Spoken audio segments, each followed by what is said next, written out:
तो ये कहानी कुछ ऐसे दोस्तों की है जिनके पास खास किस्म की ताकत थी। ये कह ली वो आधे इंसान और आधे वेयरवुल्फ भेड़िए में बदल सकते थे। तो कहानी शुरू होती है। हम दो दोस्तों को देखते हैं जो एक बार को चलाया करते थे, पर तभी इनके पास एक अनजान आदमी आता है जिसने अपना चेहरा काले कपड़े से ढका हुआ था और वहाँ पर जो लड़की थी उससे कुछ पहेलियां पूछने लगता है। पर जो वहाँ उस लड़की का दोस्त था वो इसको मना करता है। ऐसा करने से वो इनके सामने एक सिल्वर बुलेट गोली रखता है और कहता है कि मैं यहाँ पर एक खास किस्म का बॉक्स लेने आया हूँ। तो एक खास लकड़ी से बना हुआ है और उसके ऊपर एक निशान भी है। उस बॉक्स के अंदर डार्क स्पिरिट, एक काली दुनिया की आत्मा, डीमन कैद है। ये सुनकर वहाँ बार में जितने भी लोग थे सभी उस पर हमला कर देते हैं और वेयरवुल्फ भेड़ियों में बदल जाते हैं। और यहाँ बार में जो लड़की थी वो बॉक्स लेकर पीछे के रास्ते से भागने लगती है। वो नहीं चाहती थी कि वो काली दुनिया की बुरी शक्ति, जो एक खतरनाक किस्म का डीमन है, वो दोबारा से आजाद होकर इस दुनिया में आए। लेकिन यहाँ पर ये अनजान आदमी उस लड़की पर भी गोली चलाने की कोशिश करता है। वो उस लड़की के दोस्त पर भी हमला करता है, उसको भी जख्मी कर देता है। अब वो अनजान आदमी वो बॉक्स लेकर उसमें जो डीमन था उसको आजाद कर देता है, जो एक मक्खी की शक्ल में अब आजाद हो चुका था दुनिया में तबाह बर्बादी फैलाने के लिए। इसके बाद हमें दूसरे शहर का सीन दिखाया जाता है जहाँ पर एक बिल्डिंग पूरी तरह से तबाह बर्बाद हो चुकी थी। उस बिल्डिंग में एक छोटी बच्ची और उसका डॉग फंसे हुए थे। वो डॉग सब पर भौंक रहा था, सबको काटने की कोशिश कर रहा था। तभी वहाँ पर जो पुलिस ऑफिसर था वो एक आदमी को बुलाता है जिसका नाम स्कॉट था। उसका एनिमल शेल्टर था, उसने भी बहुत सारे जानवर रखे हुए थे, इसलिए वो वहाँ पर उस बच्ची और डॉग को बचा लेता है अपनी पावर्स, ताकत को इस्तेमाल करते हुए। और यहाँ पर हमें पता चलता है कि स्कॉट भी एक वेयरवुल्फ था, एक भेड़िया। पर वो वहाँ पर उस बच्ची को बचाते हुए बहुत ज्यादा अकेला महसूस कर रहा था और ये बात वो अपने साथी को भी बताने की कोशिश करता है। पर तभी वहाँ गेट के पास उसको एक लड़की नजर आती है जो बिल्कुल उसकी दोस्त की जैसी थी, जिसकी 15 साल पहले मौत हो चुकी थी। और उसको स्कॉट बहुत पसंद करता था। स्कॉट जब वापस मुड़कर देखता है तो वो लड़की गायब हो गई थी। स्कॉट ये सब कुछ देखकर डर गया था और सोचता है कि ऐसा कैसे हो सकता है, मेरी दोस्त तो एलिसन 15 साल पहले मर चुकी थी, तो फिर मुझे कौन सी लड़की नजर आ रही है। इसके बाद ये अपने शेल्टर को बंद कर वापस जाने वाला था। तभी पीछे से एलिसन के डैड आते हैं जिन्होंने स्कॉट को डरा दिया था। वो यहाँ पर एलिसन के बारे में ही स्कॉट को बताने आए थे क्योंकि कुछ दिन से उन्हें भी एलिसन नजर आ रही थी। उसके डैड उससे पूछते हैं क्या तुम्हें भी ऐसा लगता है कि एलिसन जिंदा है। स्कॉट ये सब सुन तो रहा था पर उसको ऐसा नहीं लगता था कि 15 साल बाद दोबारा से एलिसन जिंदा हो सकती है, क्योंकि स्कॉट के हाथों में ही एलिसन की जान गई थी। पर एलिसन के डैड को न जाने क्यों लगता था कि उनकी बेटी अभी भी जिंदा है और उनके सपनों में आती है, जो बार बार बार्डो बार्डो नाम पुकार रही थी। बार्डो का मतलब था एक ऐसी स्टेज जो जिंदगी और मौत के दरमियान की हो, मतलब कि उनकी बेटी एक ऐसी जगह फंस गई है जहाँ से अब वो वापस आना चाहती है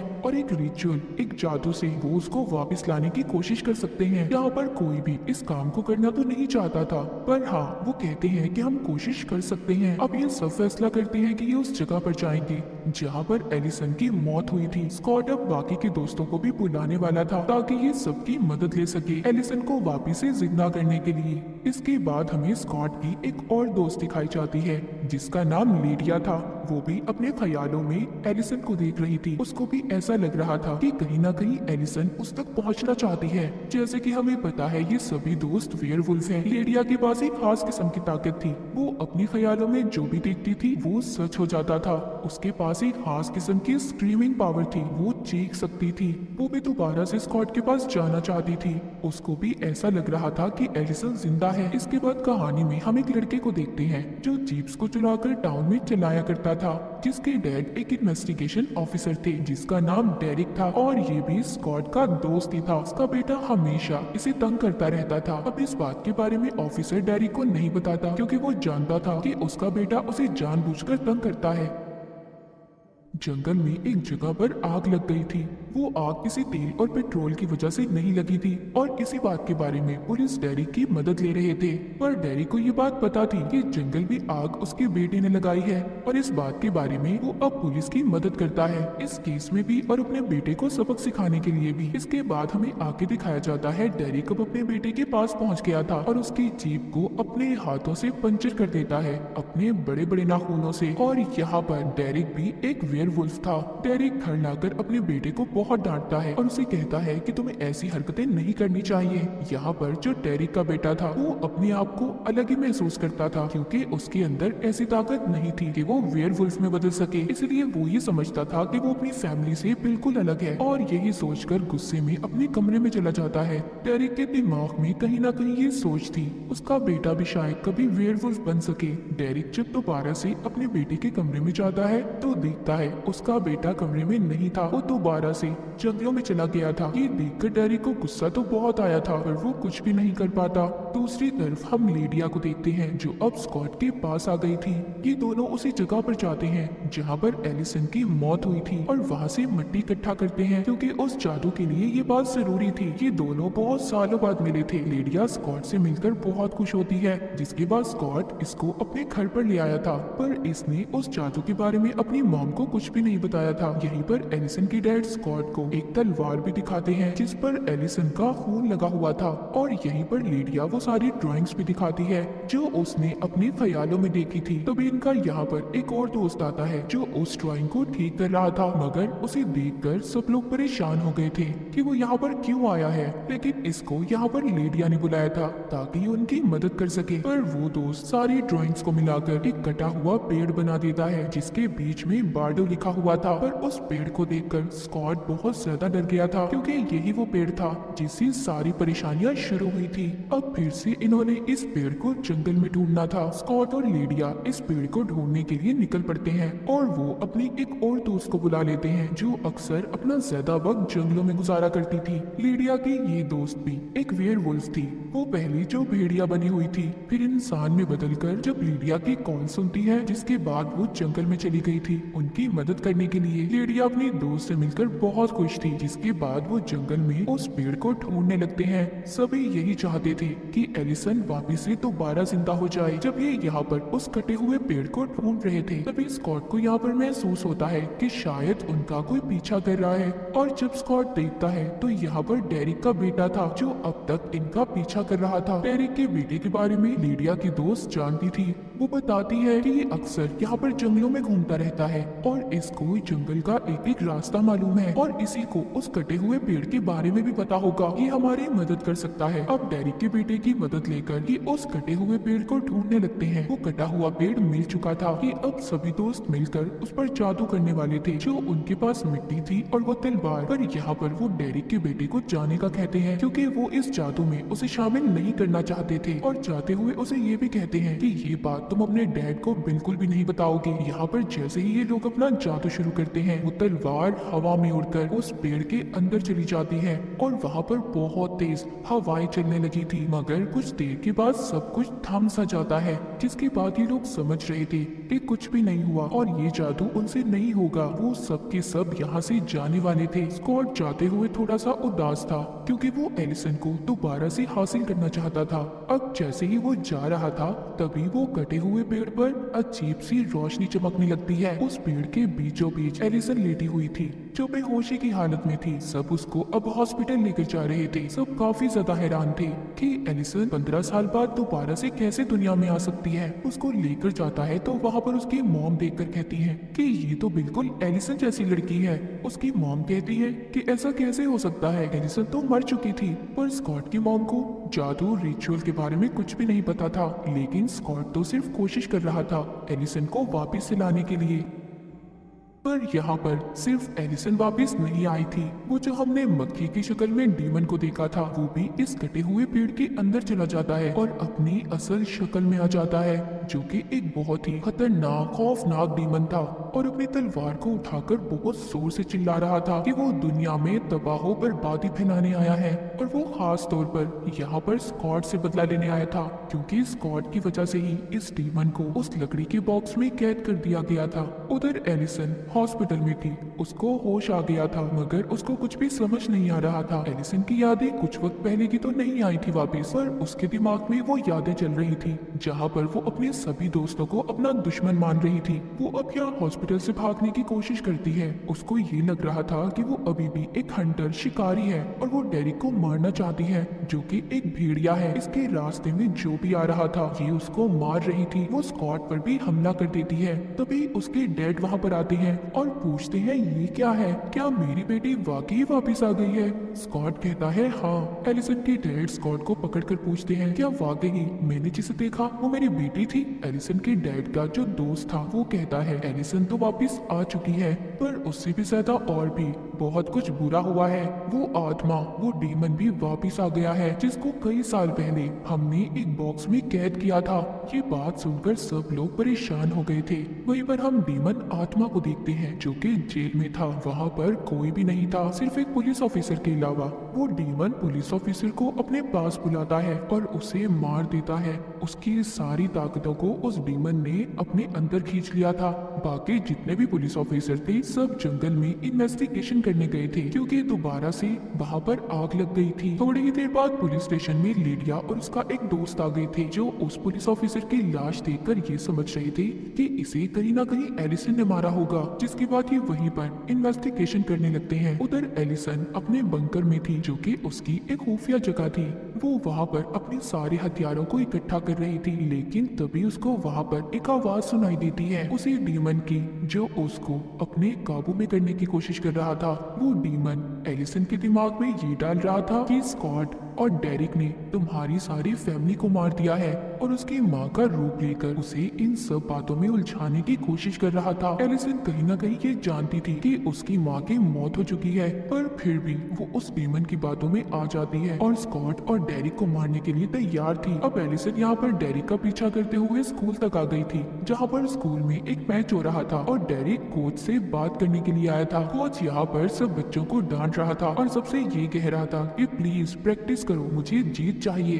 डेरिक यहाँ पर कोच से ये कहने आया था कि उसके बेटे को भी खेलने का मौका दें। कोच ये तो नहीं जानता था कि डेरिक कौन है और उसका बेटा कौन है, पर फिर भी कोच मान जाता है और कहता है मैं तुम्हारे बेटे को सिर्फ 4 मिनट ही दूंगा खेलने के लिए। पर इसी प्रैक्टिस के दौरान डेरिक के बेटे के पाँव में चोट लग गई थी। तभी डेरिक अपने बेटे को एक कमरे में ले आता है और उसे कहता है कि खुद को हील करना सीखो, खुद को ठीक करो, तुम एक वेयरवुल्फ हो। डेरिक को अभी भी अपने बेटे के बारे में यही लग रहा था कि वो भी उसकी तरह ही एक वेयरवुल्फ है और वो खुद ही अपने आप को ठीक कर लेगा। तभी यहाँ पर एलिसन आ जाती है जो डेरिक पर हमला कर देती है। डेरिक यहाँ से अपने बेटे को भागने का कहता है क्योंकि उसके पाँव में चोट लगी हुई थी। डेरिक जब उसके हमले से बचने की कोशिश करता है तो वो देखता है ये तो एलिसन थी, मगर वो ये देखकर बहुत ज्यादा हैरान था कि वो इतने सालों बाद कैसे जिंदा हो सकती है। पर यहाँ पर एलिसन बार बार डेरिक पर हमला कर रही थी और आखिरकार उसका एक तीर डेरिक की गर्दन में लग जाता है।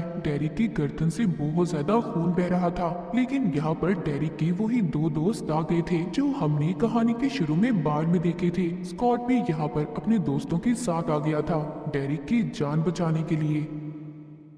जब ये सब उसकी जान बचा रहे थे तो वो सबसे सिर्फ एक ही बात कह रहा था कि प्लीज मेरे बेटे की जान बचाओ, क्योंकि वो जानता था कि एलिसन उसके पीछे ही गई होगी। स्कॉट यहाँ पर सबको बताता है कि वो डीमन तो वापस आ गया है, पर उसके पास अब एक शैतानी फौज है, वो उनसे हम सब पर हमला करवाना चाहता है। स्कॉट सिर्फ अब अपने दोस्तों की जान बचाना चाहता था। ये अब यहाँ से डेरिक को अपने घर ले जाता है। स्कॉट की मॉम डेरिक का खून साफ करती है और कहती है कि इसका तो बहुत सारा खून बह गया है, ये वेयरवुल्फ होने के बावजूद भी मर सकता है। और तभी ये सब फैसला करते हैं कि हमें आग की मदद लेकर डेरिक के जख्म को ठीक करना होगा। तभी इनमें से एक दोस्त आग की मदद से डेरिक के जख्म को ठीक करने की कोशिश करता है, जिसे देखकर वहाँ पर सभी लोगों को दुख हो रहा था। यहाँ पर सब लोग बहुत ज्यादा परेशान थे। उनको ये लग रहा था कि एलिसन डेरिक के बाद अब उसके बेटे के पीछे जाएगी। यहाँ पर एक दोस्त कहता है कि मैं खुद डेरिक के बेटे के पीछे जाऊंगा और बाकी लोग लिडिया से राब्ता करने की कोशिश करो। यहाँ पर सब एलिसन के डैड को यही कह रहे थे कि उनकी बेटी अब एक हंटर, एक शिकारी बन चुकी है, पर उसके डैड सबसे यही कहते हैं कि अगर मेरी बेटी गलत हुई तो मैं खुद उसके खिलाफ जाऊंगा। और मुझे भी यही लग रहा है कि वो हमारा सिर्फ एक इल्यूजन है, एक भ्रम है, एलिसन जिंदा नहीं है। पर स्कॉट यहाँ पर अपनी मॉम से ये कहकर जाता है कि एलिसन अगर असल है, जिंदा है, तो मैं उसे दोबारा अपनी जिंदगी में लाऊंगा। और ये कहकर अपनी मॉम को चला जाता है। वहीं पर एलिसन के डैड को वही आदमी बताता है जिसने डेरिक के जख्म को ठीक किया था कि मुझे लगता है कि कहीं ना कहीं ये उस डीमन की चाल भी हो सकती है जो एलिसन की शक्ल में किसी ताकत को हमारे बीच में भेजकर हम सबको मारना चाहता है। और शायद वो आपकी असल बेटी नहीं है, क्योंकि वो 15 साल के एक लड़के को को मारने के पीछे पड़ी है। ये सब बातें सुनकर एलिसन के डैड कहते हैं कि अगर मेरी बेटी असल नहीं है तो मैं खुद उसके खिलाफ जाऊंगा और मैं किसी बच्चे को ऐसे मरने नहीं दे सकता। उधर जंगल में दिखाया जाता है जहाँ पर पुलिस ऑफिसर्स इन्वेस्टिगेशन कर रहे थे। वहीं पर उस डीमन की शैतानी फौज हमला कर देती है और सबको वहाँ से एक एक करके गायब कर रहे थे। तभी वहाँ पर जो इन सबके बीच में एक ऑफिसर था, वो भी एक वेयरवुल्फ था। उसके पास भी आग की ताकत थी। वो वहाँ पर सबको अपने दोस्तों को बचाने की कोशिश कर रहा था। उधर एलिसन डेरिक के बेटे के पीछे थी, जो अब अपनी गाड़ियों की दुकान में आ गया था। तभी वहाँ पर दो गाड़ियों में बहुत ही बड़ा धमाका होता है और ये सब एलिसन ही कर रही थी डेरिक के बेटे को मारने के लिए। यहाँ पर डेरिक का बेटा अपने आप को बचाने की भी कोशिश कर रहा था, पर वो बेचारा नाकाम रहता है। लेकिन तब तक वहाँ पर स्कॉट आ जाता है, जो अब खुद एलिसन के हाथों से मरना चाहता था। वो तैयार था। वो खास किस्म का तीर खाने के लिए भेड़ियों को मारने के लिए इस्तेमाल होता है। वो वहाँ पर साथ साथ डेरिक के बेटे को भी बचा रहा था और एलिसन को भी समझाने की कोशिश करता है कि देखो, तुम जो कर रही हो गलत है, ये तुम कोई शिकारी नहीं हो। इन सब में डेरिक के बेटे को काफी चोट लगी थी। स्कॉट यहाँ पर उसे कहता है तुम खुद को हील करो, तुम ठीक कर सकते हो खुद को, तुम एक वेयरवुल्फ हो। स्कॉट यहाँ पर उसे अपनी ताकत दिखाते हुए उसके अंदर का भेड़िया जगा रहा था। स्कॉट डेरिक के बेटे को अपने साथ लेकर उसकी जान बचाकर जंगल की तरफ भाग रहा था ताकि वो एलिसन के हाथों से बच पाए। एलिसन बिल्कुल पागल हो चुकी थी। वो हर हथियार का इस्तेमाल कर डेरिक के बेटे और स्कॉट को मारना चाहती थी। स्कॉट यहाँ पर ये फैसला करता है। वो डेरिक के बेटे को कहता है कि मैं यहाँ पर एलिसन का ध्यान भटकाने की कोशिश करूंगा और इसी दौरान तुम यहाँ से भाग जाना। अब डेरिक का बेटा तो यहाँ से भाग गया था। रास्ते में उसको एक ऑफिसर भी मिल जाता है जो उसकी जान बचाकर उसे घर छोड़ने के लिए तैयार था।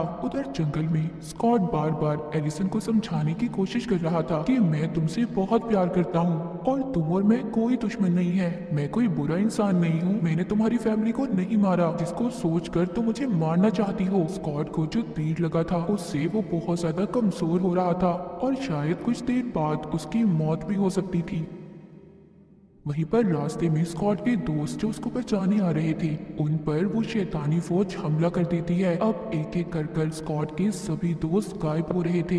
यहाँ पर सिर्फ स्कॉट की एक दोस्त बच पाई थी। उधर स्कॉट जंगल में बहुत बुरी हालत में था। सुबह भी हो चुकी थी। एलिसन ने अभी भी हार नहीं मानी थी। वो स्कॉट पर लगातार हमले कर रही थी। स्कॉट खुद को जानबूझकर चाकू मरवा देता है और कहता है देखो, अब तो मैं मरने वाला हूँ, अब तो मेरी बात सुन लो। वो अब भी एलिसन को समझाने की कोशिश कर रहा था। कहता है देखो, मेरी बात को समझो, ना तुमने किसी को मारा है और ना मैंने किसी को मारा है। वो उसको याद करवाता है हमारा तो ये मिशन था कि हम उन लोगों के लिए लड़ेंगे जो खुद से नहीं लड़ सकते। हम देखते हैं एलिसन उसको एक जगह पर ले आई थी जहाँ पर अब कुछ घंटों बाद ही स्कॉट की मौत होने वाली थी, क्योंकि उसकी हालत बहुत ज्यादा खराब हो चुकी थी। एलिसन को यहाँ पर अब याद आने लगा था कि कहीं ना कहीं उसकी यादों में स्कॉट शामिल था और बाकी सारे दोस्त भी। उसको स्कॉट की मदद करनी चाहिए और अब वो आग का इस्तेमाल करके स्कॉट की जान बचा लेती है। उसके जख्मों को उसने आग से ठीक कर दिया था। वहीं पर एलिसन के डैड, स्कॉट की मॉम और बाकी लोग भी उनका पीछा करते हुए आ गए थे जहाँ पर एलिसन स्कॉट को लेकर आई थी। उस जगह पर भी बार बार वो डीमन एलिसन को अपने काबू में करने की कोशिश कर रहा था, पर एलिसन इस बार उसकी बातों में नहीं आई थी। उधर लिडिया जंगल में ये पता कर रही थी कि जितने भी पेड़ जले थे, उन पेड़ों के जलने से एक ऐसी राख बनती थी जो आत्माओं को काबू करने के लिए इस्तेमाल होती थी। अब ये सब सिल्वर से बने हुए हथियार जमा करने की कोशिश करते हैं, क्योंकि ये अब उस शैतानी फौज का सामना करने वाले थे। उनको सिर्फ सिल्वर के हथियारों से ही मारा जा सकता था। उधर लिडिया अब एक ग्राउंड में जाती है जहाँ पर मैच चल रहा था और वो देखती है उसके चारों तरफ काले रंग की राख बिछाई हुई थी, क्योंकि ये कोई बैरियर नहीं था, ये तो दूसरी दुनिया में जाने का रास्ता था। इस बारे में लिडिया को भी कुछ खास पता नहीं था, मगर फिर भी वो उस लाइन को मिटा नहीं पा रही थी। तभी वहाँ पर एक अनजान आदमी आता है और ये वही था जो हमने कहानी के शुरू में देखा था, जिसने अपना चेहरा ढका हुआ था। ये यहाँ पर अब अपना चेहरा दिखाता है और हमें पता चलता है कि ये तो इनके स्कूल का कोई टीचर था और जिसको मारने की कोशिश उस डीमन ने भी की थी, मगर ये जिंदा रह गया। वो आदमी लिडिया के दोस्त पर गोली चलाता है और लिडिया से कहता है कि जितना तुम चिल्ला सकती हो चिल्लाओ। उसको यहाँ पर दूसरी दुनिया दिखाता है जहाँ पर उसके सभी दोस्त कैद थे और बताता है, कहता है देखो, ये जो मैच चल रहा है ये कोई आम मैच नहीं है, ये मैच एक इल्यूजन है और यहाँ पर तुम्हारे सारे दोस्त फंसे हुए हैं। वो लीडिया को ये सब दिखा रहा था जो कि उस डीमन की दुनिया है जहाँ पर वो सभी को हमेशा के लिए कैद करके मार देगा। वो वहाँ पर डेरिक की बेटी से ये कह रहा था कि जब तक तुम वेयरवुल्फ में बदलोगे तुम्हारे सारे दोस्त मारे जाएंगे। वो डीमन डेरिक के बेटे को असल दुनिया में फेंक देता है जहाँ पर उसको स्कॉट मिलता है। स्कॉट को भी अब सब कुछ आहिस्ता आहिस्ता पता चल रहा था और तभी स्कॉट को यहाँ पर पता चलता है कि ये जो मैच है उसे हर हालत में जीतना होगा जिससे ये उस डीमन तक पहुंचकर उसे हरा सकते हैं। ये सब लोग की ग्राउंड सब इल्यूजन था जो उस डीमन ने बनाया हुआ था। स्कॉट अब कोच के पास जाता है और उसे कहता है कि प्लीज मुझे मैच खेलने दो, मैंने हर हालत में ये मैच जीतना है। कोच कहता है सॉरी मैं तुम्हें इसकी इजाजत नहीं दे सकता, तुम इतने बड़े हो, ये तो बच्चों का मैच है। पर यहाँ पर कोच की टीम हार रही थी। ऐसा देखते ही कोच अब स्कॉट को खेलने की इजाजत दे देता है। कोच को भी हर हालत में जीतना था चाहे वो बेईमानी करके ही क्यों ना जीतता। स्कॉट और डेरिक के बेटे ने इस मैच को जीत लिया था। वहीं पर एलिसन भी आ गई थी जो अपने डैड से मिलना चाहती थी, लेकिन यहाँ पर उसका एक दोस्त उसका गला पकड़ लेता है। उसको अभी भी लग रहा था कि एलिसन कोई असल नहीं है, एक भरम है जो उस डीमन ने पैदा किया है। मगर एलिसन के डैड उसको ऐसा करने से रोक रहे थे। वो उसकी तरफ एक चाकू फेंकते हैं। वो चाकू एक खास किस्म का था जिससे भेड़ियों को कंट्रोल किया जाता था। अब एलिसन अपने डैड के पास आती है, वो अपने डैड के गले लगती है। उसके डैड ये समझ गए थे कि एलिसन उनकी असल बेटी है। तभी एक काला धुआं एलिसन को उस डीमन की दुनिया में ले जाता है जहाँ पर इसके सारे दोस्त फंसे हुए थे। यहाँ पर स्कॉट को अपने दोस्तों को बचाना था और अगर इसने अपनी जान ना दी तो इसके सारे दोस्तों की जान चली जाएगी। इसीलिए ये चाहता था कि यहाँ पर एलिसन इसको मारे और ये देखकर डीमन बहुत खुश हो रहा था कि स्कॉट अब मर जाएगा। पर एलिसन इसको जो तीर मारती है इसके इर्द गिर्द इनकी दोस्त ने अपनी पावर अपनी ताकत से आग से उसे बचा लिया था जिससे वो तीर स्कॉट को छू भी नहीं पाया था। पर ये सिर्फ एक इल्यूजन एक भरम था।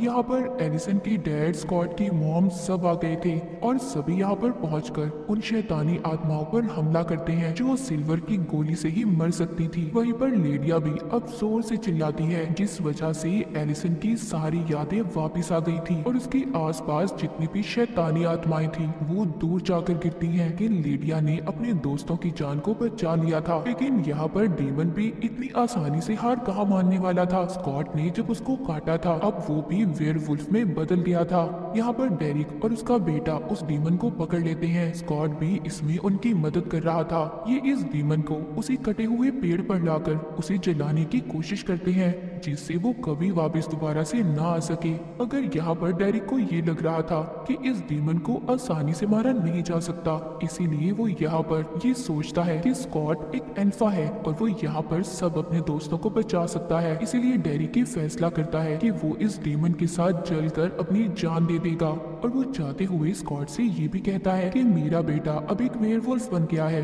तुम्हें इसका ख्याल रखना होगा। स्कॉट को दूर फेंकता है और खुद उस डीमन के साथ जलने लगता है। डेरिक ने अपने दोस्तों को बचाने की खातिर उस डीमन के साथ जलकर अपनी जान दे दी थी। उसका बेटा अभी भी इसी सदमे में था कि उसके डैड उसकी आंखों के सामने जिंदा जलकर मर गए। आखिर में हमें दिखाया जाता है कि सब लोग डेरिक के घर पर जमा थे जो डेरिक को याद कर रहे थे। स्कॉट सबसे कह रहा था कि डेरिक उसके भाइयों की तरह था और वो ये भी कहता है कि डेरिक का बेटा अब उसके साथ रहेगा। स्कॉट अब डेरिक के बेटे को अपने साथ अपने घर पर ले आया था और वो उसको अपने एनिमल शेल्टर में भी लेकर जाता है जहाँ पर वो इसके लिए एक डॉग पसंद करता है और अपने लिए भी। आखिरकार स्कॉट ने इतनी ज्यादा मुश्किलों के बाद एलिसन को हासिल कर लिया था। अब वो यहाँ पर एलिसन के साथ अपनी नई जिंदगी को शुरू करने वाला था। एलिसन और स्कॉट दोनों मिल चुके थे। उधर दूसरी तरफ हमें दिखाया जाता है वही अनजान आदमी, उसकी भी तो कहानी अभी बाकी है। वो इतनी आसानी से कहाँ जान छोड़ने वाला था। उसको खुफिया एजेंट अपने साथ उठाकर ले जाते हैं। वो सबको चिल्लाकर यही बता रहा था कि यहाँ पर जो बच्चे रहते हैं वो वेयरवुल्फ है, उनके पास खास किस्म की पावर्स ताकतें हैं और मैं इन सबको रोकना चाहता हूँ, इन्हें सबक सिखाना चाहता हूँ। पर वहाँ पर जो एजेंट में एक डॉक्टर था वो कहता है ठीक है तुम कहते रहो, कभी ना कभी तो दुनिया तुम्हारा यकीन कर लेगी। और ये शायद स्कॉट और उसके दोस्तों के बारे में सब जानता था। खैर ये उस आदमी को अपने साथ ले जाते हैं और इसी के साथ टीन वुल्फ की ये कहानी यहीं पर खत्म हो जाती है।